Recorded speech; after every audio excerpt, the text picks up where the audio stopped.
friends, నా పేరు Santosh. Welcome to the session of HTML. Introduction. HTML stands for Hypertext Markup Language. And HTML తో మనం ఏం చేస్తామంటే వెబ్సైట్ క్రియేట్ చేస్తాము. అండ్ HTML వచ్చేసి అది ఒక ప్రోగ్రామింగ్ లాంగ్వేజ్ కాదు. HTML is a markup language. And HTML describes the structure of a web page. HTML అంటే మొత్తం మనకు కావాల్సిన కంటెంట్ మొత్తం ట్యాగ్స్ లోపల రాస్తాం. ఆ ట్యాగ్స్ ని ఎలిమెంట్స్ అని అంటారు. అండ్ ఈ ఎలిమెంట్స్ ని యూజ్ చేసి మనం వెబ్సైట్ లో కంటెంట్ ఎలా డిస్ప్లే అవ్వాలనేది చెప్తాం అన్నట్లు. And structure of HTML page, దీనికి HTML పేజ్ స్ట్రక్చర్ వచ్చేసి ఎలా ఉంటుందంటే దీని ఒక 4 parts కి డివైడ్ చేస్తే దాన్ని HTML ట్యాగ్ తో స్టార్ట్ అవుతుంది. అండ్ ఇది రూట్ ఎలిమెంట్ అనేది. అండ్ ఆ తర్వాత టైటిల్ ఉంటుంది. టైటిల్ అనేది పేజ్ యొక్క టైటిల్ ని పెట్టవచ్చు మనం. అండ్ హెడ్ ఉంటుంది. Head describes the metadata information యొక్క పేజ్ ని హెడ్ ట్యాగ్ లో రాస్తాం అన్నమాట. And body describes the body of the document, మనకు వెబ్ పేజ్ లో ఏదైతే కంటెంట్ ఉంటుందో అది మొత్తం బాడీ ట్యాగ్ లోపల రాస్తాం అన్నట్లు. అండ్ ఇప్పుడు మనం ఫస్ట్ HTML ప్రోగ్రామ్ ని రాద్దాము, ప్లస్ ఆ ప్రోగ్రామ్ ని రాసిన తర్వాత ఎలా సేవ్ చేయాలనేది చూద్దాము. తర్వాత సేవ్ చేసింది ఎలా రన్ చేయాలని చూద్దాము. అండ్ ప్రెసెంట్ మనమైతే గూగుల్ క్రోమ్ ని యూజ్ చేస్తున్నాము దీన్ని రన్ చేయడానికి. మనం ఒక నోట్ ప్యాడ్ ని ఓపెన్ చేద్దాం. ముందుగా నోట్ ప్యాడ్ ని ఓపెన్ చేసిన తర్వాత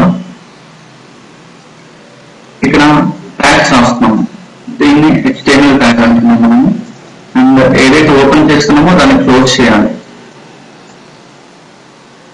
అండ్ దాని లోపల మనకి హెడ్ ట్యాగ్ ఉంటుంది. హెడ్ ట్యాగ్ ని మళ్ళీ మనం క్లోజ్ చేస్తున్నాము. ఆ తర్వాత వచ్చేసి మనకి బాడీ ట్యాగ్ ఉంటుంది. బాడీ ట్యాగ్ ని మనం క్లోజ్ చేస్తున్నాము. సో ఇక్కడైతే ఏవైతే ఉన్నామో పార్ట్స్, హెడ్, బాడీ, ఇది మాత్రం basic structure of a program అన్నట్లేదు. ఇవన్నీ కంపల్సరీగా ఉండాలి. అండ్ ఇక్కడ బాడీ లోపల మనము ఒక ట్యాగ్స్ రాస్తున్నాం. మనం ఇప్పుడు నేను హెడ్ ట్యాగ్ రాస్తున్నాను. ప్రెసెంట్ H2 ఎలిమెంట్ తీసుకున్నాను. దాన్ని మళ్ళీ క్లోజ్ చేసుకున్నాం. మనం క్లోజ్ చేసిన తర్వాత దాని లోపల ఉన్న కంటెంట్ రాస్తున్నాను నేను. వెల్కమ్ టు HTML సెషన్ రాసిన తర్వాత సేవ్ చేస్తున్నాను. Ctrl+S డెస్క్టాప్ లో నేను ఈ ఫోల్డర్ లో సేవ్ చేస్తున్నాను.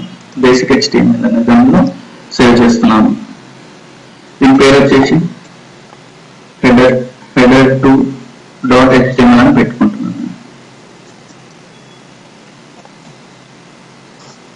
పెట్టుకున్న తర్వాత సేవ్ చేసిన తర్వాత ఇప్పుడు అది రన్ చేయడానికి ఓపెన్ చేసి చూద్దాం. ఇక్కడ ఈ లొకేషన్ లో మనకు సేవ్ అయింది. ఇది ఇప్పుడు రన్ చేద్దాం. హెడర్ దాన్ని డబుల్ క్లిక్ చేస్తే ఇలా ఓపెన్ అవుతుంది బ్రౌజర్ లో. సో ఇది అనేది మనం రాసిన కంటెంట్ అన్నట్లు. సో ఆ కంటెంట్ అనేది ఇక్కడ ఉన్నట్లు.